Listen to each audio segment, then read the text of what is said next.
assignment kasi ako. Ano yan? Ano pa? History pa. History. Opo. Siyempre, pag history na, lapitan mo ko. Dahil ang lahat, historia ng bansa natin, alam na alam ko. Ano ba yan? Si Dr. Jose Rizal ay pambansang bayani. Si Andres Bonifacio naman ay ama ng Katipunan. Totoo yan. Si Juan Luna naman ay bantog na pintor. Sino naman ang dakilang lumpo? Dakilang lumpo. Asus! Napakadali lang yan. Si Apolinario Mabini. Ito, bibigyan ko kayong trivia, ha? Sa mga kagaya mo na hindi pa alam kung sino ang dakilang lumpo. Ang dakilang lumpo ay si Apolinario Mabini.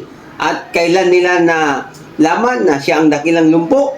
Si Rizal ang nagsabi na si Apolinario Mabini ang dakilang lumpo. Noong sinabi ni Dr. Jose Rizal yun at narinig ni Apolinario Mabini, ay natuwa ito. Sabi ni Dr. Jose Rizal, na si Apolinario Mabini ang dakilang lumpo. At doon natuwa si Apolinario Mabini. Sa kanyang katuwaan, sa kanyang kagalakan, siya ay napatalon, napalundag, napatakbo. Napatakbo siya sa kanyang kinauupuan, sa kanyang wheelchair. Ha? Paano siya naging lumpo nun? Huwag ka nang magtanong. Ayan ka na naman eh.